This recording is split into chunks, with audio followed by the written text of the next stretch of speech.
خالد بن ولید رضی اللہ تعالیٰ عنہ ساری زندگی میدان میں گزاری، پورے جسم میں 1 انچ جگہ باقی نہیں تھی جہاں زخم نہ ہو، ساری زندگی میدان میں رہے، لیکن آخری وقت روتے تھے، فرماتے تھے اس کی بے نیازی دیکھو، میں شہادت کے لیے میدان میں رہا لیکن شہادت میرا مقدر ہی نہیں تھی۔ اور پھر آخری وقت بھی فرمایا میرا گھوڑا، میرے کپڑے، میری زرہ، میری تلوار یہ کسی مجاہد کو دے دینا، چلو میں اب جہاد میں نہیں ہوں تو میرا سامان تو جہاد میں رہے، کسی مجاہد کو دینا۔ حضرت عرفہ بن ربیع حضور کے غلام ہیں، وہ روایت کرتے ہیں، کہتے ہیں جب جبلہ اہم کے خلاف ہم لڑنے گئے تو روم کی فوجیں بھی تھیں اور عرب کے دیگر قبائل کی فوجیں بھی، کہتے ہیں ہمارے سپہ سالار کا نام حضرت خالد بن ولید تھا، معمولی آدمی نہیں جسے نبی پاک نے فرمایا یہ اللہ کی تلوار ہے، سیف اللہ خالد بن ولید سپہ سالار تھے، لیکن کہتے ہیں کہ ہم نے ذرا سا حملہ کیا تو انہوں نے اتنی سخت ہم پر مزاحمت کی کہ مسلمان کہنے لگے آج بچ کے نہیں جائیں گے۔ کہتے ہیں ہم سارے حضرت خالد بن ولید کے قریب گئے، یہ کوئی ہم نے نہیں حوالہ لکھا، یہ تاریخ اسلام، ان کو سارے مسالک پڑھتے، کہا حضرت خالد بن ولید سے کہ حضور مسئلہ کیا ہے، کسی جنگ میں پیچھے نہیں اٹھے، آج کیا ہوا؟ جناب خالد بن ولید کہنے لگے میری ٹوپی گھر رہ گئی ہے، میری تو نہیں سمجھ آئی آپ کو، میری تو نے کہا حضرت صاحب ٹوپی ہم سے لے لیں، کہنے لگے وہ والی نہیں میرے والی رہ گئی ہے۔ کہا ٹوپی کا جنگ سے کیا مطلب ہوا، تلوار سے کیا مطلب ہوا؟ تو آپ فرمانے لگے میں نے اپنی ٹوپی میں نبی پاک کے 3 بال مبارک سیے ہوئے ہیں، 3 منہ مبارک، امت غور کرے اس بات پر، 3 منہ مبارک ٹوپی کے اندر سیے ہوئے، فرمانے لگے تلواریں تو سب کے پاس ہیں، مجھ سے بہادر سیانے بندے بھی ہیں، پر جب میں حضور کے منہ مبارک سر پہ رکھ کے میدان میں نکلتا ہوں تو فرمایا پھر اللہ مجھے ہر میدان میں کامیابیاں عطا فرماتا ہے۔ یہ نظریہ دیکھو، عقیدہ دیکھو، تبرک کی کوئی نہیں، برکت ہی کوئی نہیں، کہاں بیٹھ کے دین پڑھا ہے؟ یا ہمیں سمجھا لو یا پھر ہم سے ایک کام ضرور کرو بھائی، ایک طرف تو آؤ نا۔ حضرت خالد بن ولید کہنے لگے ٹوپی رہ گئی ہے، صحابہ دلیری دینے لگے کچھ نہیں ہوتا، قربان جائے۔ حضرت ابو عبیدہ بن جراح کہتا ہے میں مدینے میں سویا ہوا تھا تو نبی پاک مجھے خواب میں ملے، حضور نے فرمایا میرے خالد کے گرد فوجیں چڑھ گئیں، تو یہاں سویا ہوا ہے، اٹھ پکڑ بندے چل پہنچ میدان میں۔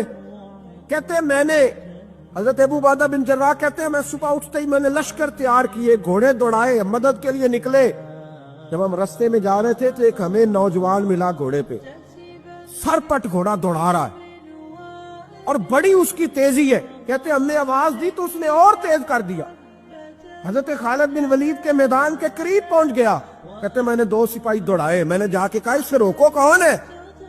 کہتے ہیں جب ہم قریب گئے نا اس نے کہا پیچھے ہٹ جاؤ قریب نہ آنا، کہتے ہم نے کہا تو کون ہے؟ کہنے لگے میں حضرت خالد بن ولید کی زوجہ ہوں، میں ان کی اہلیہ ہوں۔ تو کہا آپ کدھر جا رہی ہیں؟ کہنے لگی وہ منہ مبارک والی ٹوپی گھر بھول گئے تھے، اور ٹوپی بھول گئے تھے، سارے راز نہیں جانتے، میں بیوی ہوں، میں جانتی ہوں کہ خالد کو کامیابی ملتی تھی مصطفیٰ کے تبرک کی برکت سے، وہ ٹوپی بھول گیا ہے، مسئلہ بن گیا ہوگا، ٹوپی پہ نظر پڑی ہے تو مجھے کوئی اور ملا نہیں تو میں خود دینے جا رہی ہوں۔ حضرت ابو عبیدہ بن جراح کہتے ہیں ہم نے کہا کہ ہمیں دے دو بہن، ہم دے دیں گے، کہنے لگے نہیں ہمیں پتہ ہے اس کا ادب کس طرح کرنا، کیونکہ ہمارے گھر میں رہتی ہے تو ہمیں پتہ ہے ادب۔ اور یارو اگر یہ ذائقہ ہی نہیں تو پھر تجھے حضور کی عزت کا پتہ ہی نہیں، اگر تو حضور کے تبرک سے آشنا ہی نہیں پھر تجھے پتہ ہی نہیں رسول اللہ کے مقام کا۔ اقبال کہنے لگے اگر بھاؤ نہ رسیدی تمام بھول حبیث، اگر تو حضور کے قدموں تک نہیں پہنچا پھر تو ابو لہب کے کھاتے میں جائیں گی تیری نمازیں۔ میرے مصطفیٰ کریم سید عالم صلی اللہ علیہ وسلم کی وہ ٹوپی لے کر زوجہ کہنے لگی تمہیں ادب کا نہیں پتا، میں ہی جاؤں گی۔ کہا چلو، کہتے ہیں وہ دوڑی گئی۔ حضرت خالد بن ولید کہتے ہیں اچانک میری نظر پڑی تو کافروں کی فوج تنی ہوئی تھی، وہ ٹوٹنے لگی اور ایک شاہ سوار دوڑا آ رہا ہے، تو میں نے کہا یہ اکیلا جوان اور صفے کاٹتا آ رہا ہے، ہم لڑ رہے تھے تو یہ فوج ہم پر چڑھ آئی تھی، اکیلا جوان۔ کہتے ہیں جب وہ جوان قریب آیا تو خالد بن ولید کہنے لگے او جوان تو کون ہے؟ اکیلے نے سب کھول دی. تو کہتے ہیں زوجہ بول کے کہنے لگی نہیں مسئلہ جوان کا یا کمزور کا نہیں خالد، مسئلہ یہ ہے کہ ٹوپی آج میرے پاس ہے. مسئلہ یہ ہے کہ ٹوپی آج اصل شے میرے پاس ہے، تو اس لیے صفحے کاٹتی جا رہی ہوں، ورنہ مجھے تو چھری بڑی مشکل سے چلانی آتی ہے. ٹوپی آج میرے پاس ہے. یہ ہے ارض جنت، یہ طیبہ کی زمین ہے. جنت بھی یہی، مال کے جنت بھی یہی ہے. یہ میرے محبوب پاک کے تبرک کی برکت ہے. حضرت خالد بن ولید رضی اللہ تعالیٰ عنہ کو زوجہ کہنے لگی ٹوپی آ گئی ہے. ٹوپی آئی ہے تو سمجھ لو فتح بھی آ گئی ہے. حضرت خالد بن ولید نے ٹوپی پہنی، اتنی دیر میں حضرت ابو عبیدہ بن جراح بھی آ گئے. کہنے لگے تگڑے رہنا، پہنچ گئے ہیں. حضرت خالد بن ولید کہنے لگے نام بھی پہنچتے تو خیر تھی، اب مصطفیٰ کے بال مبارک پہنچ گئے، اب حضور کے منہ مبارک ہے. او بھائیو یہ تبرک حضور جہاں رکے. صحیح بخاری، صحیح بخاری، صحیح بخاری حوالہ میرے ذمے. تو مسجد نبی کی دیوار نہیں نا چومنے دیتا، تو حضرت حلیمہ کے گھر کا بوسہ نہیں نہ لینے دیتا. صحیح بخاری. حضرت عبداللہ بن عمر مدینے کے مفتی، جنہیں میرے نبی پاک نے فرمایا راجل صالح، یہ نیک آدمی ہے. وہ جب جاتے تھے نا بیت اللہ شریف مکہ معظمہ، تو وہ جگہ ڈھونڈ ڈھونڈ کے نماز پڑھتے تھے جہاں میرے نبی نے نماز پڑھی ہے. سارا بیت اللہ حرم نہیں، لیکن وہ جگہ ڈھونڈ ڈھونڈ کے جہاں میرے رسول نے نماز پڑھی ہے، حضور نے جہاں نماز پڑھی. بھائیو اگر حضور علیہ السلام کے قدموں کی مٹی سے پیار ہوگا تبھی تو مصطفیٰ سے ہوگا. لیکن یہاں یہ ظلم ہے امت کے ساتھ، یہ زیادتی ہے. میں کہتا ہوں کہ یہاں ہمیں بتاؤ ان حدیثوں کا کیا ترجمہ کرے، قرآن مجید کی ان آیات کا کیا ترجمہ. حضرت ام سلمہ حضور کی زوجہ ہے، بخاری مسلم. ان کے پاس حضور کا ایک بال مبارک تھا، چاندی کی ڈیبیا میں باندھ کر کے رکھا ہوا. جو لا علاج مریض ہوتا وہ حضرت ام سلمہ کے پاس لایا جاتا. وہ کہتی پیالے میں تھوڑا پانی لاؤ. پیالے میں پانی آتا تو وہ منہ مبارک کو پیالے میں ذرا بھگو دیتی، کہتی نو پی لو، اللہ شفا عطا کر دے گا. لا علاج. حضرت انس بن مالک 10 سال حضور کی نوکری کی. لوگ پوچھتے انس کیا کمایا ہے؟ کہنے لگے جو کمایا ہے وہ صندوق میں بند کر کے رکھا ہے. 10 سال نوکری کی نبی پاک، جو کمایا بند کر. انتقال کا وقت آیا تو حضرت ثابت بنانی کو بلایا، آپ کے شاگرد تھے. کہنے لگے جب بکسا کھول کے لا. کھول کے لائے تو ایک ڈبیا نکلی، فرمایا اسے بھی کھول. جب اسے بھی کھولا ایک منہ مبارک نکلا. کل زندگی کی کمائی، نبی پاک کا اقبال مبارک. کہا اس کا کیا کرنا ہے؟ فرمانے لگے جب مر جاؤں نا غسل دے کے تو میری منہ کھول کے زبان کے نیچے رکھ دینا.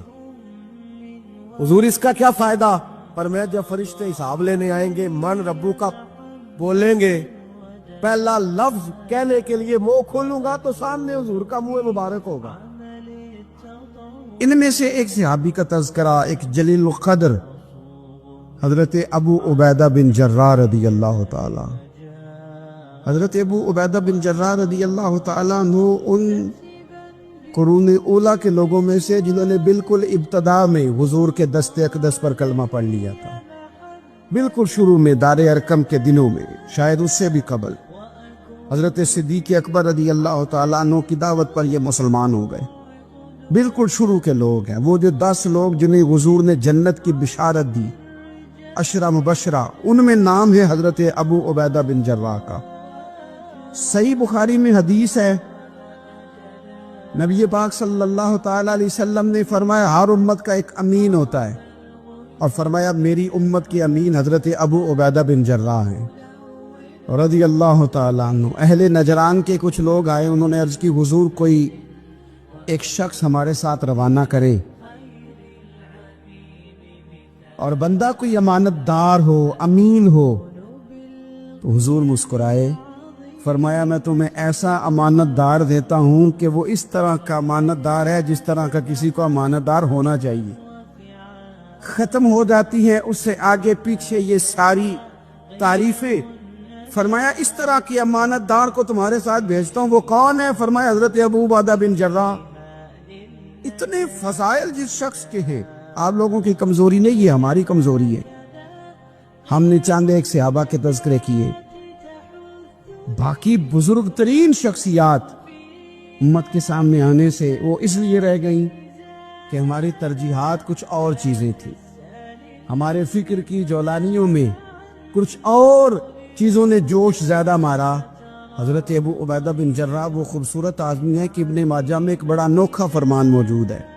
ابن ماجہ میں حضرت عائشہ صدیقہ رضی اللہ تعالیٰ عنہ سے کسی نے پوچھا کہ نبی پاک صلی اللہ تعالیٰ علیہ وسلم کو سب سے زیادہ محبوب کون ہے، حضور کو سب سے زیادہ پیار کس سے ہے؟ تو فرمایا سادی سی بات ہے، ابو بکر صدیق سے، عمر فاروق سے۔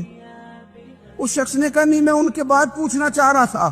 تو فرمایا یہ بھی بڑی واضح بات ہے، ان کے بعد میں نے حضور کو جن سے سب سے زیادہ پیار کرتے دیکھا وہ حضرت ابو عبیدہ بن جراح ہیں، سب سے زیادہ میں نے محبت کرتے دیکھا۔ اور مسلم شریف میں یہ حدیث آپ کو ملے گی، حضرت عائشہ صدیقہ فرماتی ہیں اگر حضور خود اپنے فرمان سے خلیفہ بناتے تو اپنے بعد ابو بکر کو بناتے، ان کے بعد حضرت عمر کو بناتے، ان کے بعد بناتے تو ابو عبیدہ بن جراح کو بناتے۔ اتنا بڑا آدمی حضرت ابو عبیدہ بن جراح رضی اللہ تعالی، اتنی بڑی شخصیت۔ اور پتہ ہے آپ کو ان پر صحابہ کا اعتماد کس طرح کا ہے؟ جب حضور علیہ السلام کے وصال ظاہری کے بعد صحابہ بیٹھے نا، میٹنگ ہو رہی تھی خلیفہ بنانے کے لیے، امت کا اجماع ہو رہا تھا حضرت صدیق اکبر پر، تو ایک دوسرے سے نہ پوچھا جا رہا تھا کہ آپ کی نظر میں اگر بیعت کی جائے تو کس کی جائے، آپ کی نظر میں بیعت کی جائے تو کس کی جائے، آپ کی نظر میں اگر امیر مقرر کیا جائے تو کسے کیا جائے، آپ کی نظر میں خلیفہ کس کو ہونا چاہیے؟ تو امت کا اجماع جناب صدیق اکبر کی طرف تھا۔ تو حضرت صدیق اکبر سے پوچھا گیا آپ بتائیے اگر آپ بیعت کریں گے تو کس کی کریں گے؟ تو حضرت صدیق اکبر نے کہا دو لوگوں کی، اگر حضرت عمر کو آگے لگاؤ گے تو پھر بھی میں بیعت کر لوں گا، اور اگر ابو عبیدہ بن جراح کو آگے لگاؤ گے تو میں پھر بھی بیعت کر لوں گا۔